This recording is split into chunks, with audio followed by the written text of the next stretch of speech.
Olá, sejam muito bem-vindos de volta. Para quem nos acompanhou na nossa última conversa, hoje a gente continua a nossa viagem pela obra-prima de Miguel de Cervantes, Dom Quixote. Isso aí. Mas hoje com um foco bem específico, né? Exatamente. Vamos mergulhar exclusivamente no segundo volume. Aquele que foi publicado em 1615, 10 anos depois, que o primeiro virou um sucesso absoluto. E é um volume que, na minha opinião, é ainda mais genial. Com certeza. E a nossa missão hoje é justamente entender como essa segunda parte fica mais complexa, mais profunda. Cervantes aqui, ele não só aprofunda a psicologia dos personagens, mas ele faz algo que, para a época, era, assim, revolucionário.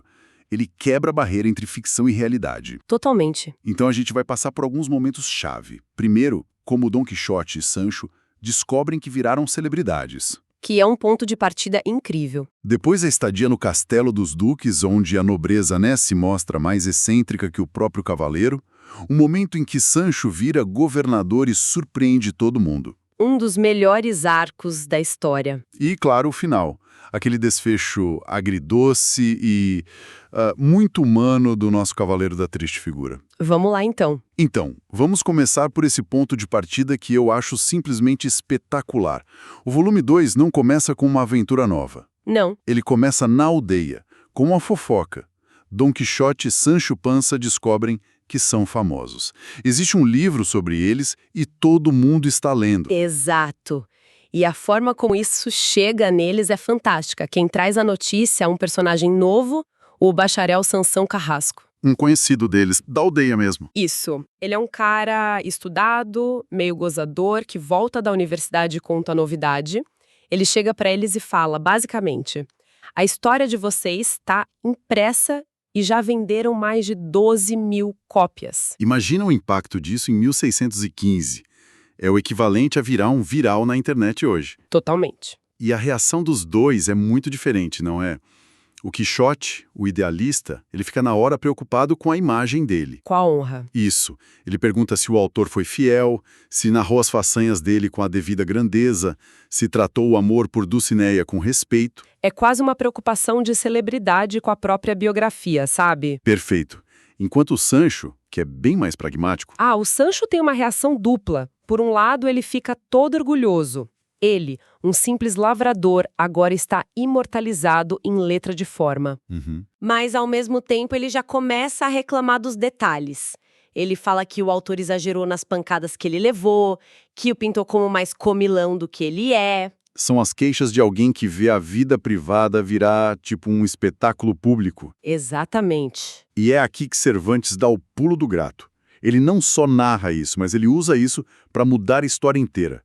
O que é exatamente essa tal de metaficção que ele praticamente inventa aqui? Olha, o que é fascinante é que, ao fazer isso, Cervantes cria uma das primeiras e mais sofisticadas obras de metaficção da história. Que é a ficção sobre a própria ficção. Basicamente, sim. É a ficção que tem consciência de que é ficção.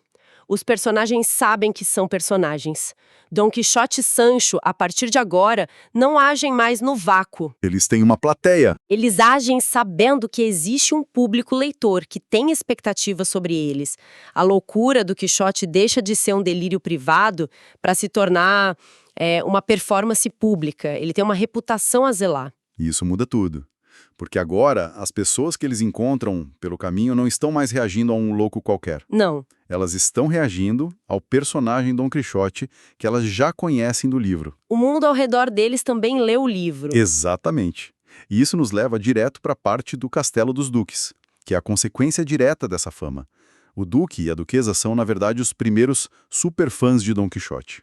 Uns fãs bem maldosos, né? Pois é, eles leram o livro, adoraram, e quando descobrem que a dupla está passando por suas terras, eles não perdem a oportunidade.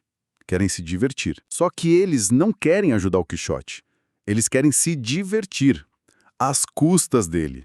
Decidem transformar o reality show do Quixote numa superprodução. E aí que a ironia da obra atinge seu ponto mais alto e talvez mais cruel. Dentro do castelo, o mundo finalmente se molda à fantasia de Dom Quixote. O sonho dele se realiza. Se realiza, mas como uma piada.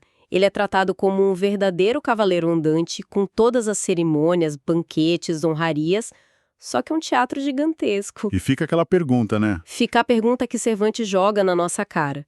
Quem aqui é o verdadeiro louco?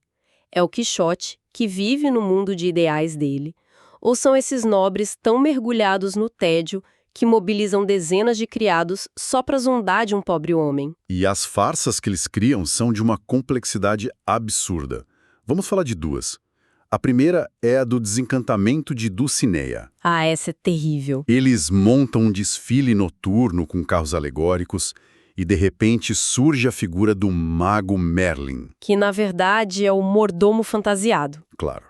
E esse falso Merlin declara com toda a pompa que a amada Dulcinea só vai voltar à sua forma de princesa se o Sancho Panza, Sobra sempre pro Sancho. sempre, se ele, por vontade própria, aplicar em si mesmo 3.300 chibatadas nas nádegas, a céu aberto. É uma maldade genial, porque isso cria um conflito que vai perseguir o Sancho pelo resto do livro. O Quixote cobrando os açoites e o Sancho enrolando. É hilário e, ao mesmo tempo, muito sádico da parte dos duques. E a outra grande farsa, a do cavalo clavilenho. Essa também. Chega ao castelo uma condessa fictícia, a Dona Dolorida, com suas damas de companhia, todas usando barbas postiças. Um visual bem peculiar. E ela conta uma história trágica de que um gigante as amaldiçoou com aquelas barbas. E a única forma de reverter o feitiço é se Dom Quixote e Sancho voarem num cavalo mágico de madeira, o clavilênio. E a cena deles no cavalo de pau é inesquecível. Eles sobem com os olhos vendados. E os criados dos duques usam folhas gigantes para simular o vento, aproximam tochas para que eles sintam o calor, e a dupla realmente acredita que está voando pelos céus. O delírio se torna uma experiência completa, mas é tudo mentira. O que Cervantes mostra aqui é que a realidade pode ser tão ou mais absurda que a fantasia. Os duques, com seu poder e seu tédio, conseguem construir uma realidade que valida a loucura de Quixote.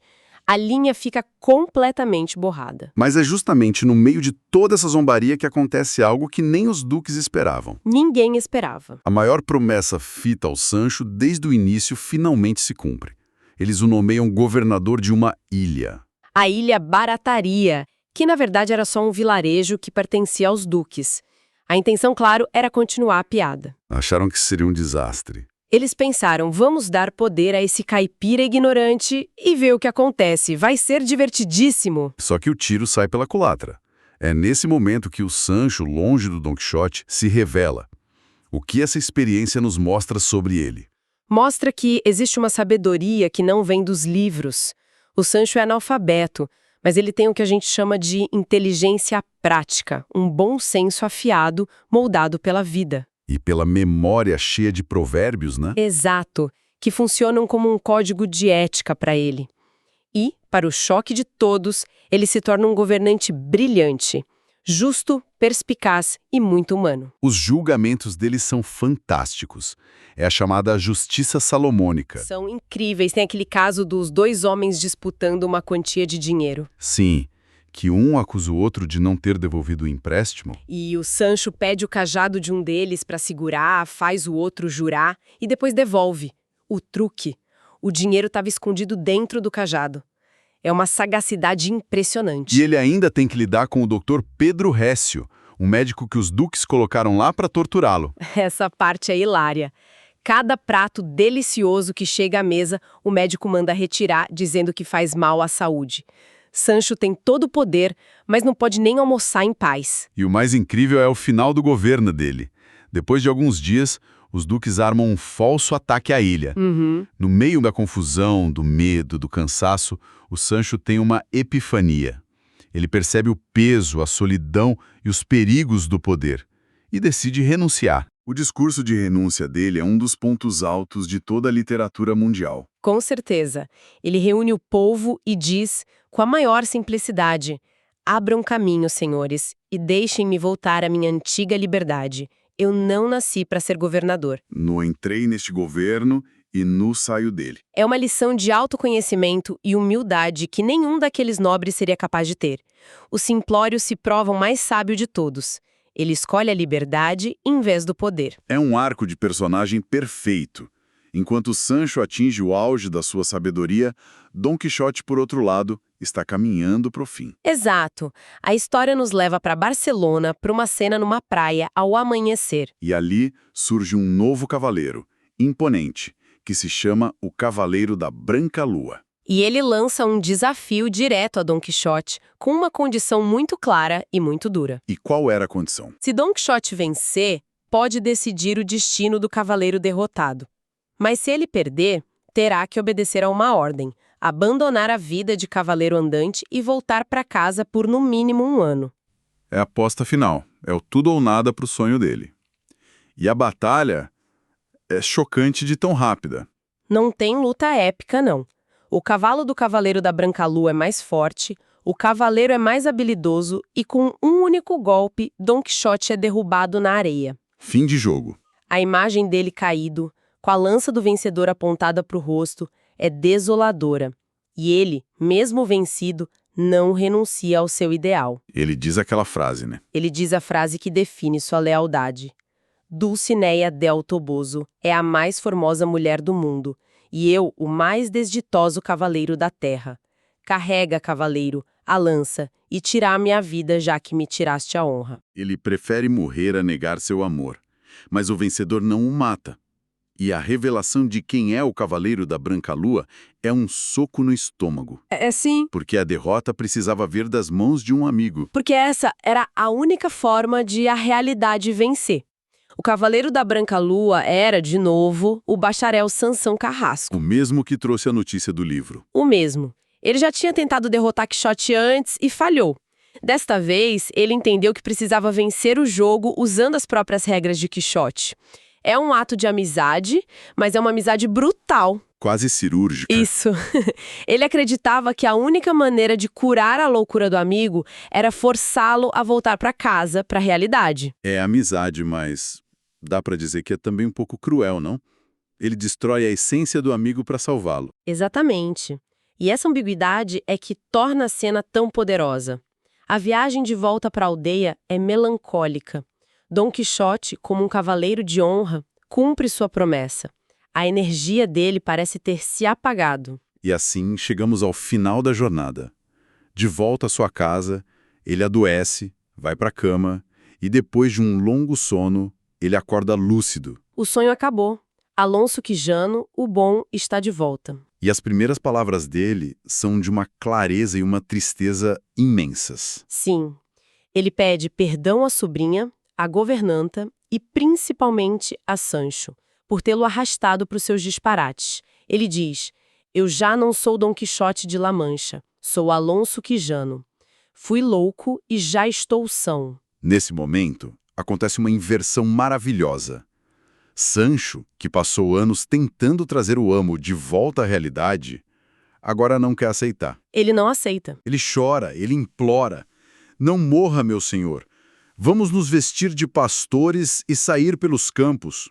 O escudeiro, que era o pé no chão, agora quer que a fantasia continue. É o testamento final da amizade deles. Sancho se apegou àquele mundo de aventuras. Aquela vida que, apesar de dura, era cheia de propósito. A loucura de Quixote deu sentido à vida dele também. Mas não tem mais volta. Não tem. Alonso Quijano está decidido. Ele dita seu testamento, deixando alguns bens para Sancho, e morre de forma serena, cristã. E tem um último detalhe genial de Cervantes como autor. Certo. Sobre proteger a criação dele. Sim. Entre o primeiro e o segundo volume, um autor anônimo publicou uma continuação falsa de baixa qualidade de Dom Quixote. Cervantes ficou furioso. Imagino. Então, ao dar a Dom Quixote uma morte definitiva registrada em testamento, ele está, na verdade, matando o personagem para salvá-lo. Ele impede que qualquer outro autor possa sequestrar sua criação para aventuras medíocres. Ele dá um fim digno à sua obra. Que jornada. Então, se a gente olhar para o todo, o segundo volume é esse caminho de volta. Começa com o personagem descobrindo sua fama, virando quase um deus em seu universo. E termina com ele voltando a ser um homem simples, mortal, em sua cama. Exato. E isso nos deixa com uma pergunta para refletir. que talvez seja a grande questão do livro. A loucura de Dom Quixote era uma doença trágica que precisava ser curada ou era uma escolha poética? Uma fuga. Uma forma que ele encontrou para injetar heroísmo e beleza num mundo que ele via como cinzento, desencantado. Ao recuperar a lucidez, Alonso Quijano ganha a razão, mas o que o mundo perdeu com a morte de Dom Quixote? Uma pergunta que ecoa até hoje. A única forma de sentir o peso disso é lendo a obra completa. É uma daquelas experiências que mudam a gente. Com certeza. Muito obrigado pela companhia. Nos encontramos na nossa próxima análise.